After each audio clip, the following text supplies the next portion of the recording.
Madame, Monsieur. Les derniers remparts de la démocratie reposent sur l'autodétermination, être libre de choisir son statut politique, de pouvoir même se doter d'un statut original, évincer les oligarques, redonner un sens humain à nos libertés et droits fondamentaux. En vertu du principe de l'égalité de droits des peuples et de leur droit à disposer d'eux-mêmes, tous les peuples ont toujours le droit, en toute liberté, de déterminer, lorsqu'ils le désirent et comme ils le désirent, leur statut politique interne et externe, sans ingérence extérieure, et de poursuivre à leur gré leur développement politique, économique, social et culturel. La Déclaration universelle des droits des peuples, 4 juillet 1976 Alger, viendra préciser dans son article 5 que tout peuple détermine son statut politique en toute liberté, sans aucune ingérence étrangère extérieure. Le droit à l'autodétermination interne, c'est donc, au sens de cette déclaration, le droit pour chaque peuple à un régime démocratique représentant l'ensemble des citoyens, capable d'assurer le respect effectif des droits de l'homme et des libertés fondamentales pour tous. Il est préférable de s'adresser au Comité des droits de l'homme, qu'à la Cour européenne, car en légitimant le recours à la force meurtrière par l'État, elle s'oppose très clairement au principe d'autodétermination, tel visé par la Cour internationale de justice. Légitimer la violence, c'est donc interdire à un peuple de choisir librement sa détermination et de pouvoir même se doter d'un statut original. En l'état, si demain un peuple veut changer son statut politique, mais que le pouvoir en place s'y oppose, la mort ne sera pas considérée comme infligée en violation des droits de l'homme, donc le droit à l'autodétermination est une pure fiction juridique. Gouvernement du peuple, par le peuple, pour le peuple, idéologie qui s'oppose à l'autodétermination, droit des peuples à disposer d'eux-mêmes. La Déclaration universelle des droits des peuples, 4 juillet 1976 Alger, texte non gouvernemental, n'ayant qu'une portée rhétorique, énumère les droits des peuples, article 1, tout peuple a droit à l'existence, article 2, tout peuple a droit au respect de son identité nationale et culturelle. Pour la Cour internationale de justice, avis sur l'autodétermination. Le concept de droit des peuples, notamment de celui à l'autodétermination, a radicalement modifié l'importance du titre historique lorsqu'il s'agit de déterminer qui détient la souveraineté. La Cour internationale de justice, dans son avis sur le Sahara occidental de 1975, déclarait « L'application du droit à l'autodétermination suppose l'expression libre et authentique de la volonté des peuples intéressés, Sahara occidental, IBID, p. 32, par 55 ». La Cour internationale de justice a établi que le droit des peuples à disposer d'eux-mêmes constituait, un des principes essentiels du droit international contemporain, CIJ, recueil 1995, p. 102, par 29. La Cour internationale de justice, CIJ, est l'organe judiciaire principal des Nations unies. Tous les États membres de l'ONU sont automatiquement parties à son statut, mais la CIJ n'a pas de juridiction obligatoire, c'est-à-dire qu'elle n'est pas compétente pour juger un État qui ne l'a pas accepté. La CIJ a deux fonctions principales, contentieuse et consultative. En matière contentieuse, la CIJ ne peut être saisie que par des États. Les individus et les peuples ne peuvent donc avoir accès à la justice devant la CIJ qu'à travers leur État. L'article 38 du statut de la CIJ précise les sources du droit international que la CIJ doit appliquer. Parmi ces sources figurent les traités ratifiés par les États. Potentiellement, tous les traités qui consacrent le droit à l'autodétermination et à la libre disposition des richesses et ressources naturelles et auxquels deux États en litige sont parties, pour autant que ces États aient reconnu la compétence de la juridiction de la CIJ, peuvent donc être invoqués devant la CIJ. Dans sa fonction consultative, la CIJ peut être saisie par un État qui peut lui demander un avis consultatif sur toute question juridique, et par les organes et institutions spécialisées des Nations Unies, qui peuvent lui demander un avis sur toute question juridique qui se pose dans le cadre de leurs activités. En vertu du principe de l'égalité de droit des peuples et de leur droit à disposer d'eux-mêmes, tous les peuples ont toujours le droit, en toute liberté, de déterminer, lorsqu'ils le désirent et comme ils le désirent, leur statut politique interne et externe, sans ingérence extérieure, et de poursuivre à leur gré leur développement politique, économique, social et culturel. Les États participants réaffirment l'importance universelle du respect et de l'exercice effectif par les peuples de droits égaux et de leur droit à disposer d'eux-mêmes, pour le développement de relations amicales entre eux de même qu'entre tous les États. Ils rappellent également l'importance de l'élimination de toute violation de ce principe, quelque forme qu'elle prenne. Le Comité des droits de l'homme. Le Comité des droits de l'homme est chargé de la mise en œuvre du pacte international relatif aux droits civils et politiques. Tous les États parties sont tenus de présenter des rapports périodiques au Comité sur la mise en œuvre des droits consacrés dans le pacte, y compris le droit à l'autodétermination et à la libre disposition des richesses et ressources naturelles. Le comité examine les rapports de chaque État partie et lui fait part de ses préoccupations et de ses recommandations sous forme d'observation finale. Dans ce cadre, les ONG et les mouvements sociaux peuvent présenter des rapports parallèles en invoquant tous les droits consacrés dans le pacte dont le droit à l'autodétermination et à la souveraineté sur les richesses et ressources naturelles. En vertu de l'article 41 du pacte, le comité peut aussi examiner des communications interétatiques et, en vertu de son protocole facultatif, des communications émanant de particuliers ou de groupes. Le comité peut, par exemple, être saisi en cas de violation des droits des minorités à leur propre culture, article 27.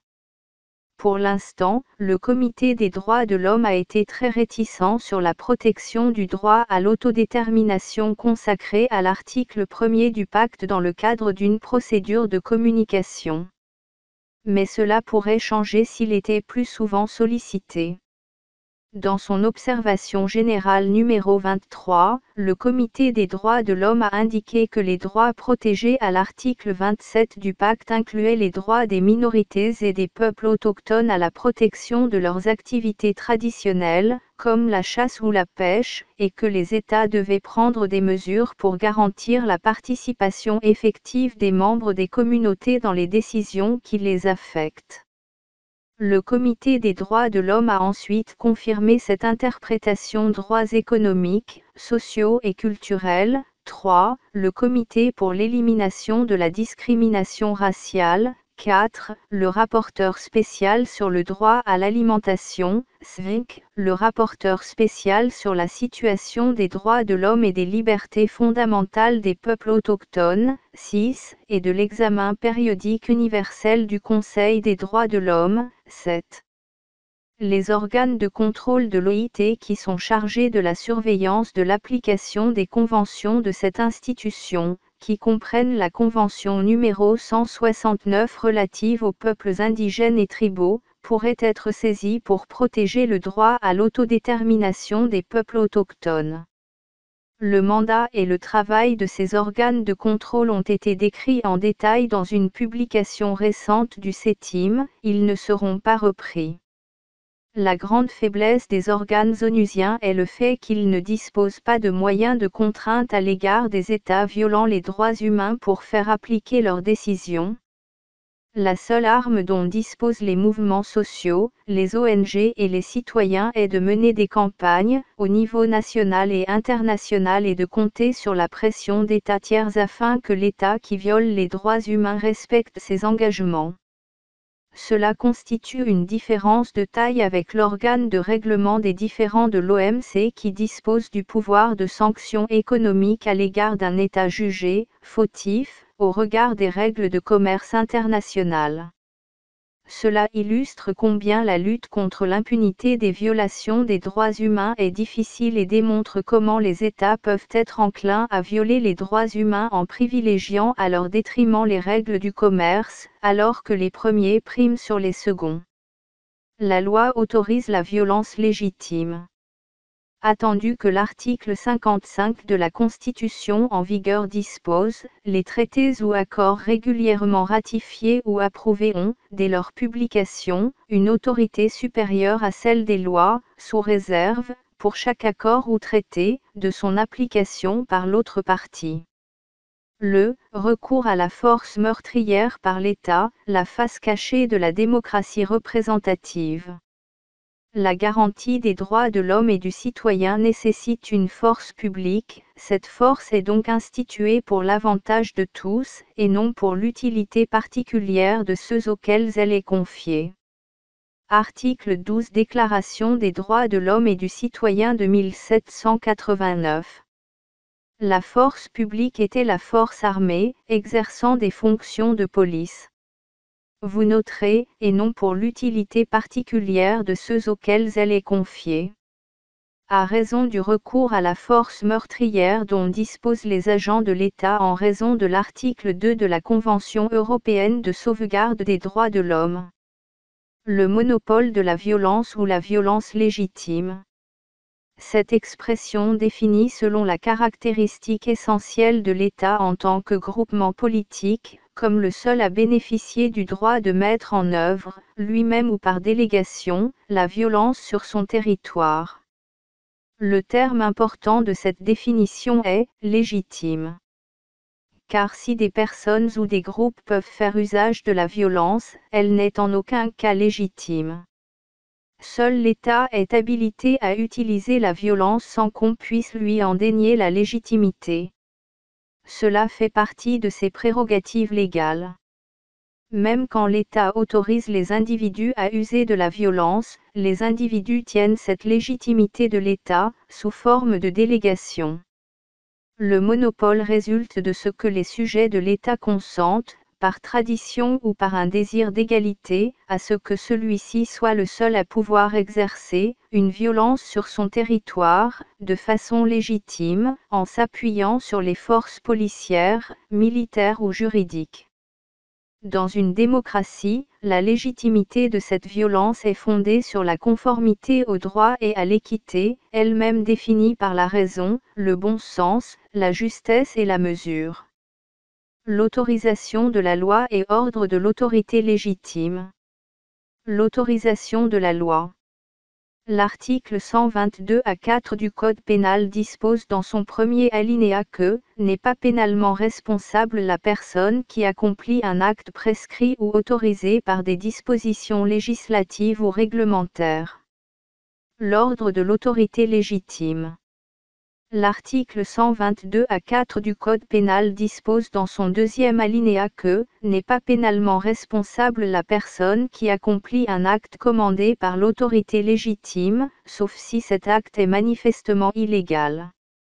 Ainsi, la personne qui obéit à un ordre émanant de personnes investies d'un pouvoir de commandement au nom de la puissance publique n'est pas responsable des infractions qu'il commet dans ce cadre sauf si l'acte commandé est manifestement illégal. La légalité d'une violence commise par un policier, par exemple, est une condition nécessaire, mais non suffisante à sa légitimité. La violence légitime ne faisant pas l'objet d'une définition juridique précise par la Constitution mais légitimée par la Convention européenne de sauvegarde des droits de l'homme, article .2.2.c, dans la pratique, les juges ont progressivement délégué aux policiers la responsabilité de décider du lieu, du moment et de l'intensité de l'emploi de la violence légitime.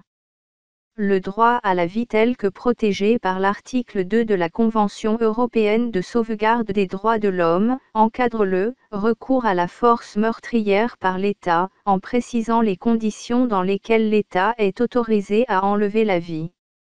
À cette occasion, il autorise la peine de mort. Peine de mort article 2.1 Le droit de toute personne à la vie est protégé par la loi. La mort ne peut être infligée à quiconque intentionnellement, sauf en exécution d'une sentence capitale prononcée par un tribunal au cas où le délit est puni de cette peine par la loi.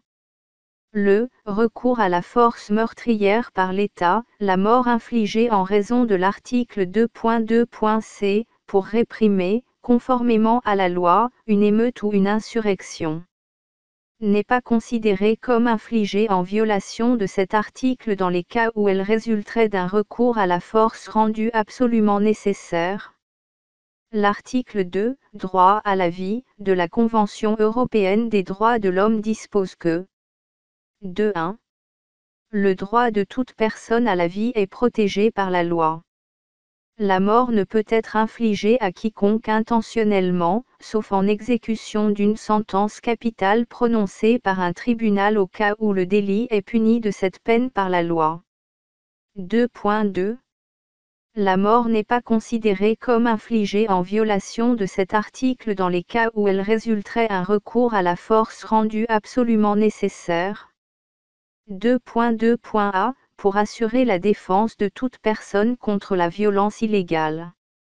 2.2.b, pour effectuer une arrestation régulière ou pour empêcher l'évasion d'une personne régulièrement détenue.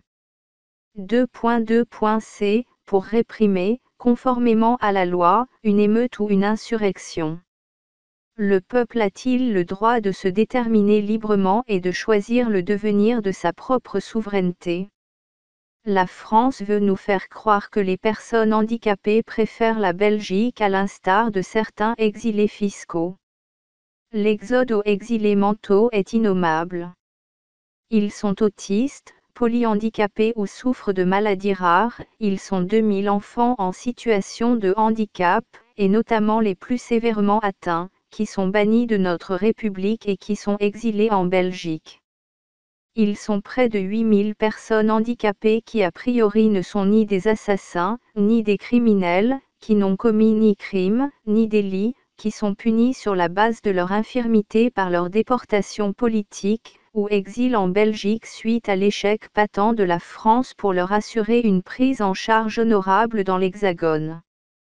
Sachant que la France doit respecter le principe de non-ingérence, trouve son fondement dans la Charte des Nations Unies, plus spécialement en son article 2.7 qui dit: aucune disposition de la présente charte n'autorise les Nations Unies à intervenir dans des affaires qui relèvent essentiellement de la compétence nationale d'un État, ni n'oblige les membres à soumettre des affaires de ce genre à une procédure de règlement au terme de la présente charte. Toutefois, ce principe ne porte en rien atteinte à l'application des mesures de coercition prévues au chapitre 7. Que faire, car selon la R2P, responsabilité de protéger.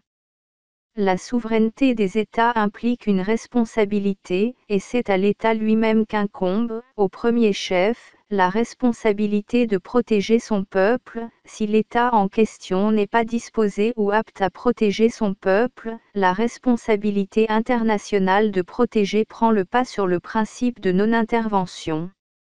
Est-ce normal que les résidents français accueillis en Belgique soient soumis à de la maltraitance médicamenteuse par des excès de neuroleptiques?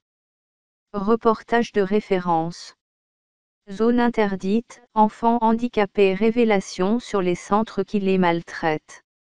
La marchandisation du secteur est la principale cause de ces abus, d'après la ministre wallonne de la Santé, Eliane Tillieu. Les autorités belges l'admettent. Parfois les dérives existent, même si elles sont marginales. Des structures refuseraient par exemple d'organiser les visites des patients en France, pour obliger leurs familles à se déplacer en Belgique. Objectif, ne pas perdre une journée du forfait journalier, d'environ 180 € par résident. En vertu du principe de l'égalité de droits des peuples et de leur droit à disposer d'eux-mêmes, principe consacré dans la Charte des Nations Unies, tous les peuples ont le droit de déterminer leur statut politique en toute liberté, et sans ingérence extérieure, et de poursuivre leur développement économique, social, et culturel. Tout État a le devoir de respecter ce droit conformément aux dispositions de la Charte. Cet extrait de la résolution 2625/XXV insiste sur deux éléments: le droit des peuples à disposer d'eux-mêmes, celui-ci impliquant le libre choix du statut politique par exemple, constitution un État souverain, ainsi que du mode de développement, interdiction de toute intervention extérieure susceptible d'affecter ce libre choix. La création d'un État souverain et indépendant, la libre association ou intégration avec un État indépendant ou acquisition de tout autre statut politique librement décidé par un peuple constitue pour ce peuple des moyens d'exercer son droit à disposer de lui-même. Ainsi le libre choix du peuple est ouvert, le peuple peut opter pour la souveraineté étatique insérée dans un ensemble ou même se doter d'un statut original. Le droit à l'autodétermination interne sera lui consacré par une résolution 1514/15 de l'Assemblée générale du 14 décembre 1960, même jour que la Déclaration sur l'octroi de l'indépendance, qui énonce: tous les peuples ont le droit de libre détermination, en vertu de ce droit ils déterminent librement leur statut politique. Nous pouvons conclure que le droit à l'autodétermination a été consacré comme un droit humain fondamental en droit international. Comme l'a affirmé l'expert onusien Aureliu Christecu. En tant qu'un des droits fondamentaux de l'homme, la reconnaissance du droit des peuples à disposer d'eux-mêmes est liée à la reconnaissance de la dignité humaine des peuples, car il existe un rapport entre le principe de l'égalité de droits et de l'autodétermination des peuples et le respect des droits fondamentaux de l'homme et de la justice. Le principe de l'autodétermination est le corollaire naturel du principe de la liberté individuelle et la sujétion des peuples à une domination étrangère constitue un déni des droits fondamentaux de l'homme. Pourquoi revendiquer notre autodétermination? Pour nous protéger de la complicité de crimes de guerre par exemple. Le gros souci dans un État représentatif, c'est que le peuple ne peut pas militer pour la paix, étant donné que les décisions sont prises à son insu. En outre, si le Comité des droits de l'homme est très réticent sur la protection du droit à l'autodétermination consacré à l'article 1er des deux pactes dans le cadre d'une procédure de communication, les articles communs 1 et 5 aux deux pactes, le pacte international relatif aux droits économiques, sociaux et culturels, et du pacte international relatif aux droits civils et politiques, deviennent parfaitement inutiles, caduques, car il s'agit d'accepter toute destruction ou restriction illégitime des libertés et droits fondamentaux. L'abus de droit est une notion juridique, notamment associée au droit positif, qui permet de sanctionner tout usage d'un droit, qui dépasse les bornes de l'usage raisonnable de ce droit. Il marque l'existence d'un conflit entre un droit positif appartenant à une personne et un devoir moral lui incombant. En usant de son droit, elle manque à son devoir moral. Ainsi l'abus de droit est partie prenante de la responsabilité civile, car user d'un droit contrairement à sa finalité, détourner une fonction ou un pouvoir, agir sans mobile légitime, et commettre une faute. Article 1240 alias 1382 et 1241 alias 1383 du Code civil, la responsabilité délictuelle. Il en résulte que l'abus de droit ne suppose pas un acte positif, une abstention à la reconnaissance d'un droit peut être abusive. Tout fait quelconque de l'homme, qui cause à autrui un dommage, oblige celui par la faute duquel il est arrivé à le réparer. Article 1240. Chacun est responsable du dommage qu'il a causé non seulement par son fait, mais encore par sa négligence ou par son imprudence. Article 1241. L'interdiction de l'abus de droit permet d'assurer la cohérence du système juridique international. L'interdiction de l'abus de droit formule des garanties visant à empêcher toute destruction ou restriction illégitime des libertés et droits fondamentaux. Interdiction à la notion d'abus de droit. Article 5 du Pacte international relatif aux droits économiques, sociaux et culturels, et du Pacte international relatif aux droits civils et politiques.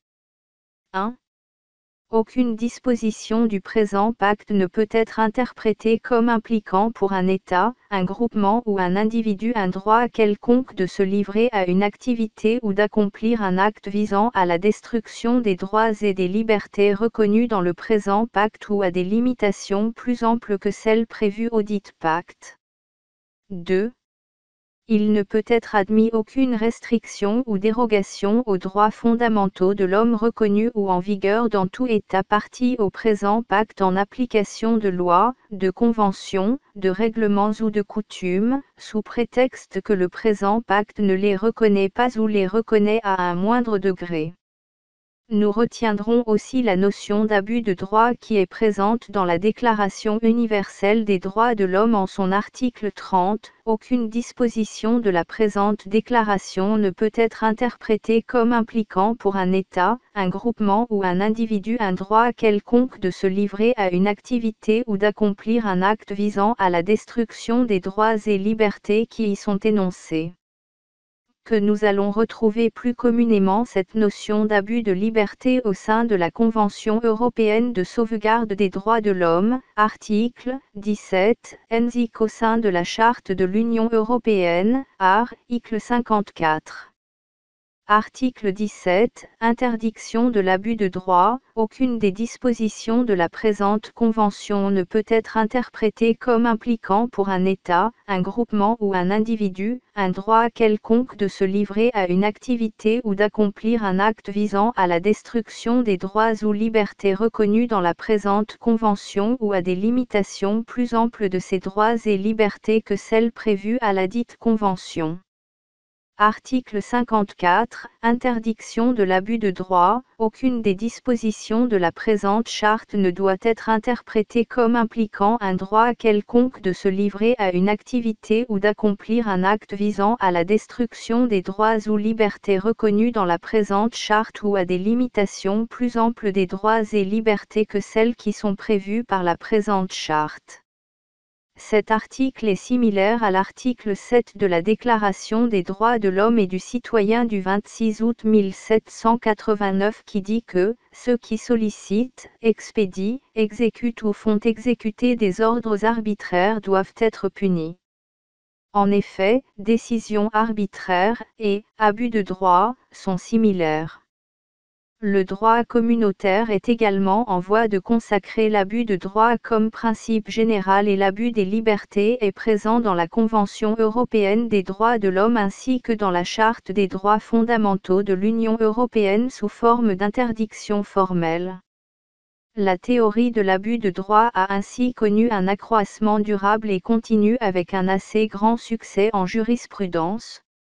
Dès lors, pourquoi la controverse constitutionnelle serait-elle totalement hermétique à la notion ? Même si l'abus de droit a fait l'objet de multiples débats, les auteurs s'accordent à reconnaître que pour particulariser cette notion, il faut réunir plusieurs éléments constitutifs indispensables.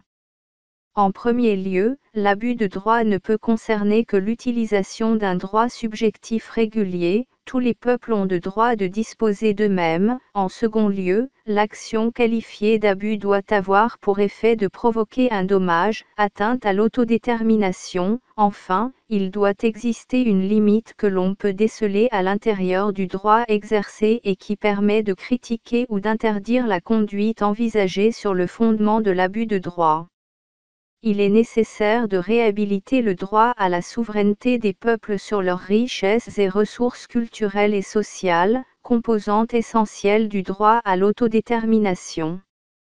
Les deux pactes, le pacte international relatif aux droits économiques, sociaux et culturels et le pacte international relatif aux droits civils et politiques consacrent dans les mêmes termes le droit des peuples à l'autodétermination.